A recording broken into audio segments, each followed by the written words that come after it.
From the grave we arose, with a mighty triumph o'er his foe. He arose a victor from the dawn to me, and he lives forever with his saints to reign. He arose, he arose, hallelujah, Christ arose.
வாக்கை நம்புவோம் உறுதிமொழியாய் கிறிஸ்து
செய்யும் வேண்டுகோளை கேட்கிறேன்.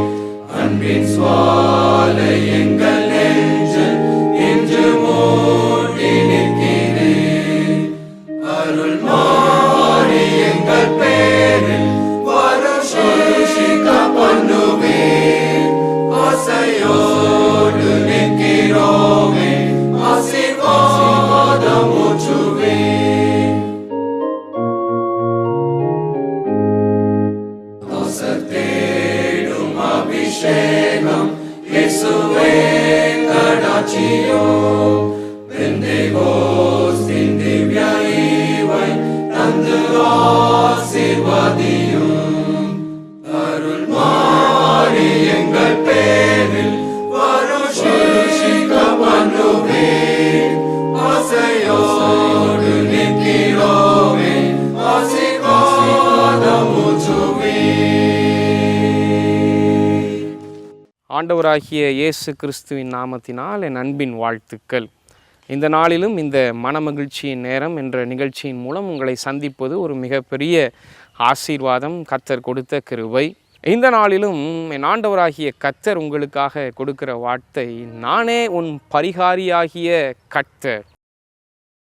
யாத்திராகமத்தின் புஸ்தகம் 15ஆம் அதிகாரத்தின் 27ஆம் வசனத்தில் என் ஆண்டவராகிய கர்த்தர் இஸ்ரவேல் ஜனங்களை பார்த்து சொல்லுகிறார், நானே உங்கள் பரிகாரியாகிய கர்த்தர். உலக பிரகாரமாக பார்க்கும் பொழுது மருத்துவர்களை நாம் பார்க்கிறோம். அநேக மருத்துவர்கள் ஒருவேளை நம்முடைய சரீரத்தில் பலவீனம் வரும் பொழுது, சரீரத்தில் வியாதிகளை சந்திக்கும் பொழுது உலக பிரகாரமான மருத்துவர்களை சென்று சந்திக்கிறோம். அந்த மருத்துவர் எனக்கு எதையாவது செய்வார், அந்த மருத்துவர் எனக்கு நல்ல மருந்துகளை கொடுப்பார், நிச்சயமாக என் வியாதி குணமாகும் என்ற ஒரு எண்ணத்தோடு மருத்துவர்களை சென்று சந்திக்கிறோம். ஒரு உலக பிரகாரமான மருத்துவர் செய்கிற காரியம் என்ன?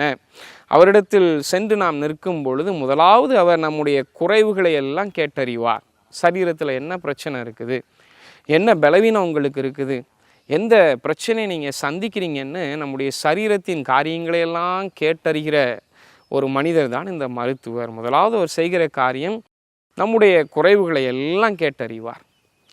ரெண்டாவது ஒரு மருத்துவர் செய்கிற காரியம், உலக பிரகாரமான மருத்துவர் நம்மை சோதிப்பார். நம்முடைய இரத்தத்தில் என்ன குறைவு இருக்கிறது, நம்முடைய சரீரத்தில் என்ன குறைவு இருக்கிறது, என்ன பிரச்சனை இருக்கிறது என்பதை அவர் சோதித்து பார்ப்பார். நிறைய சோதனைகளை செய்வார்.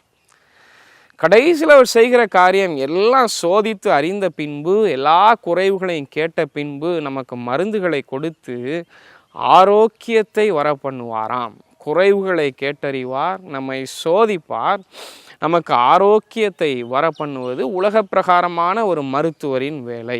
என் ஆண்டவராகிய கர்த்தர் இந்த குறிப்பிட்ட வசனத்தில் சொல்லுகிறார், நான் உங்கள் பரிகாரியாகிய கர்த்தராய் இருக்கிறேன், நானே உங்களுடைய மருத்துவர். என் ஆண்டவராகிய கர்த்தரும் வேத புத்தகத்தில் அநேக இடங்களில் அநேக விதமாக தன்னை வெளிப்படுத்தினாலும் இந்த குறிப்பிட்ட வசனத்தில் நான் உங்கள் பரிகாரியாகிய கர்த்தர் என்று தம்மை வெளிப்படுத்துகிறார். எவ்வளவு விசேஷித்த ஒரு பாக்கியத்தை நாம் பெற்றிருக்கிறோம். இது ஒரு சாதாரணமான காரியம் அல்ல. என் ஆண்டவராகிய கர்த்தரும் இந்த 3 வேலைகளையும் செய்கிறாராம். ஒரு மருத்துவர் செய்கிற 3 வேலைகளையும் என் ஆண்டவராகிய கர்த்தர் செய்கிறார். முதலாவது நம்முடைய குறைவுகளை எல்லாம் கேட்டறிகிற ஆண்டவர். எகிப்து தேசத்தில் இஸ்ரவேல் ஜனங்கள் இருந்த பொழுது அவர்களை கொடுமையாய் இந்த எகிப்து தேசத்தின் ராஜா வேலை வாங்கினானாம். தங்களுடைய ஜீவன் கசப்பாக மட்டும் வேலை செய்தார்கள்.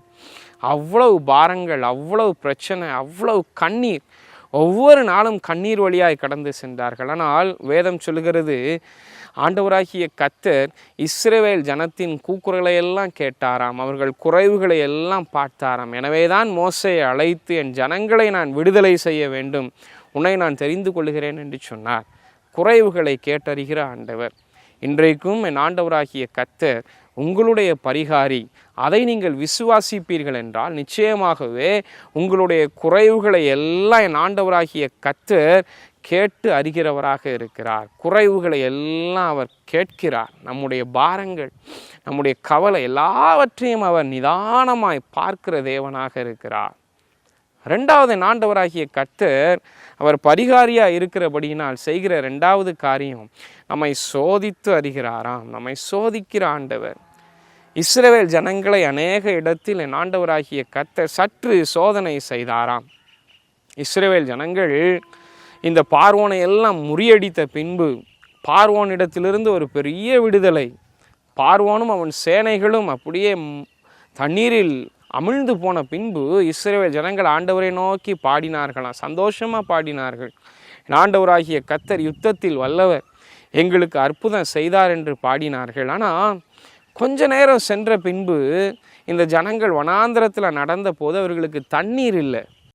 எனவே அவர்கள் முறுமுறுக்க துவங்கினார்களாம்.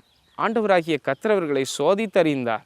என் ஜனங்கள் ஆசீர்வாதத்தை பெற்றிருக்கிறார்கள், ஆசீர்வாதத்தை பெற்ற நேரத்தில் சந்தோஷமாக இருந்தாங்க. ஆனால் இப்போ தண்ணீர் இல்லை. இன்னொரு இடத்திற்கு வருகிறார்கள், மாறா என்ற இடத்திற்கு வந்த பொழுது தண்ணீர் கசப்பாக இருந்தது. இவைகளெல்லாம் சோதனைகள், சின்ன சின்ன சோதனைகள். என் ஆண்டவராகிய கர்த்தர் ஒரு மருத்துவராக இருக்கிறார், உங்களை பரிகாரியாகிய கர்த்தர் என்று தம்மை வெளிப்படுத்துகிறார் என்றால் நிச்சயமாகவே நம்மை சற்று சோதிக்கிற ஆண்டவராக இருக்கிறார். நம்மை உயர்த்துவதற்காக, நம்மை ஆசீர்வதிப்பதற்காக நம்மை சற்று சோதித்தருகிறார். ஒருவேளை உங்களுடைய வாழ்க்கையிலும் நான் இப்படி சில பிரச்சனைகளை சந்திக்கிறேன், இப்படி சில பாரங்களை சந்திக்கிறேன், எனக்கு கொஞ்சம் ஒரு ஆசீர்வாதம் இல்லாத சூழ்நிலையை போல காணப்படுகிறது என்று நீங்கள் சொல்வீர்கள் என்றால் நிச்சயமாக அறிந்து கொள்ளுங்கள், ஆண்டவர் உங்களை சற்று சோதித்து அறிகிறார். காரணம், அவர் உங்களை உயர்த்த போகிறார். காரணம், அவர் உங்களை ஆசீர்வதிக்க போகிறார். சோதனைகளை தாங்கிக் கொள்ளுகிற பலனை அவரிடத்தில் கேட்பதற்காகத்தான் அவர் நம்மை தெரிந்தெடுத்திருக்கிறார். மூன்றாவது ஒரு பரிகாரி செய்கிற காரியம், அவர் ஆரோக்கியத்தை வர பண்ணுகிறார். ஆரோக்கியத்தை வர பண்ணுகிற தேவன். என் ஆண்டவராகிய கர்த்தர் இஸ்ரவேல் ஜனங்களை தெரிந்தெடுத்து வனாந்திரத்தில் அழைத்து வந்தார்.